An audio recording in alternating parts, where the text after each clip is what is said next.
Harmony Creek was not a neighborhood. It was a blueprint. Every lawn stood at identical height. Every fence rose in straight, obedient lines. Mailboxes aligned like soldiers waiting for inspection. Even the trees looked disciplined. Nothing here was accidental. Everything here was enforced. For Mark Ellison, it was perfect. Mark was a structural engineer. He trusted systems. Measurements comforted him. If something went wrong, it meant someone miscalculated. Life, to him, was mathematics with consequences. His home on Crestview Lane reflected that belief. Tools hung evenly in the garage. The thermostat was fixed at 71 degrees. His lawn was trimmed every Saturday at exactly 8 a.m. He didn't just follow rules. He respected them until the letter arrived. It came on a Tuesday afternoon. Thick envelope, official seal. He opened it calmly. Notice of violation. Trash receptacles had been placed 12 inches beyond the approved curb boundary. 12 inches, 1 foot. Mark blinked once. Then he walked to the garage and grabbed his tape measure. Outside, the street was silent. Sprinklers ticked rhythmically. Across the road, a curtain shifted. He measured the distance from curb to bin. 6 inches, he measured again. Still 6. There was no violation, only accusation. Across the street, Karen Whitmore, newly elected HOA president, lowered her blinds. Karen believed in rules the way priests believe in scripture. Her lawn was flawless, her roses symmetrical. She carried a clipboard like a badge of authority.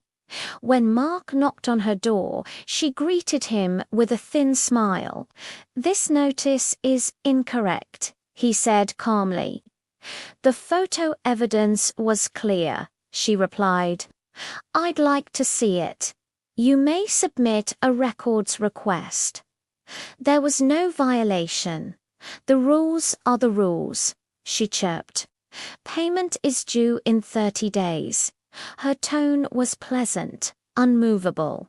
Mark went home. He paid the $50 fine the next morning, not because he agreed, because he was thinking. That night, in the quiet geometry of his garage, his eyes landed on something he'd ignored since moving in. A thick binder, Harmony Creek HOA covenants, conditions and restrictions. 300 pages. He pulled it down. If there was a system behind this, he would understand it. And once understood, it could be engineered. For 2 weeks, Mark read. He didn't skim. He dissected. He highlighted vague phrases like aesthetic harmony and community cohesion, words without measurable meaning. Then he found something interesting. Buried in Section 4, all enforcement actions must be based on explicitly defined and measurable standards to prevent subjective interpretation. Mark leaned back in his chair. Explicitly defined, measurable. The violation issued to him cited curb alignment harmony. That wasn't measurable. Karen's power relied on ambiguity, but the rulebook itself rejected ambiguity, and contradictions were structural weaknesses. When a seat opened on the HOA board, Mark volunteered. Most residents avoided board service. Mark ran on one idea: clarity. If we have rules, he told neighbors, they should be measurable and fair. He didn't attack Karen. He didn't mention his fine, simply asked for consistency. He won easily. Karen shook his hand at the meeting. So glad to have fresh perspectives. She didn't see it coming. At his first board meeting, Karen proposed approving a reimbursement for decorative pathway stones she had installed. Mark raised his hand. Section 7.2 requires reimbursement votes excluding the requesting member. Silence. Karen's smile stiffened.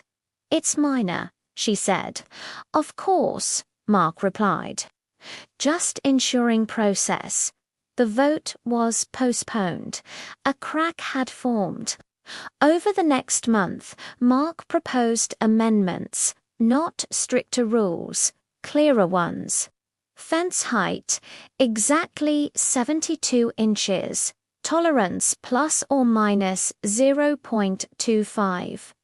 Lawn length 2 to 2.5 inches. Mailbox finish, approved paint codes only. Decorative additions, written approval required prior to installation. Each proposal framed as fairness. Each supported by Karen. The board passed them unanimously. What Karen didn't know, Mark had already begun measuring. Her fence was half an inch too tall at one corner. Her mailbox finish was satin, not semi-gloss. Her rose bushes extended into a shared easement. Her decorative pathway installed before written approval. Each detail documented. Each measurable. Each supported by rules she had voted for.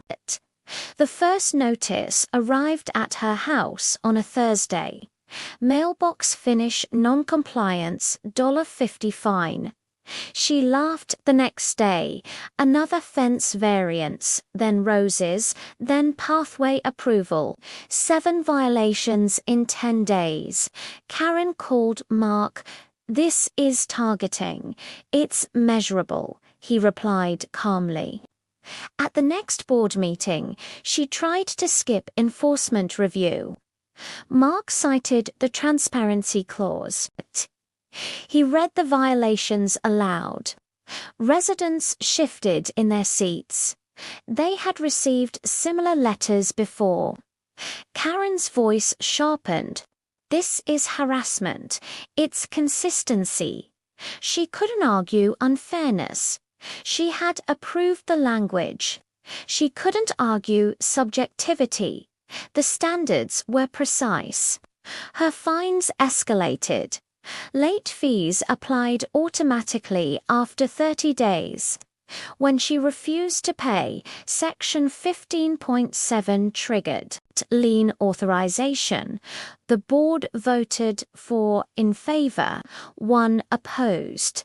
The lien was filed against her property, the ultimate enforcement tool she once praised as accountability, now attached to her home. Within weeks, a for sale sign appeared on her lawn. It leaned slightly to the left. Mark noticed he didn't measure it. Karen resigned before moving. Her farewell email was brief. Personal reasons, nothing more. Harmony Creek didn't collapse. The lawns remained green. The fences remained straight. But something changed. At the next meeting, Mark proposed simplifying enforcement, replacing first fines with warnings, clarifying language, removing vague authority. The board agreed. Residents supported it. Order remained. Fear did not. One evening, Mark returned the HOA binder to its shelf. He didn't destroy it. He didn't need to. He had proven something. Systems built on vague power collapse under precision, and sometimes the most powerful revenge isn't rage, it's perfect adherence. Harmony Creek remained immaculate, but now it was measured differently.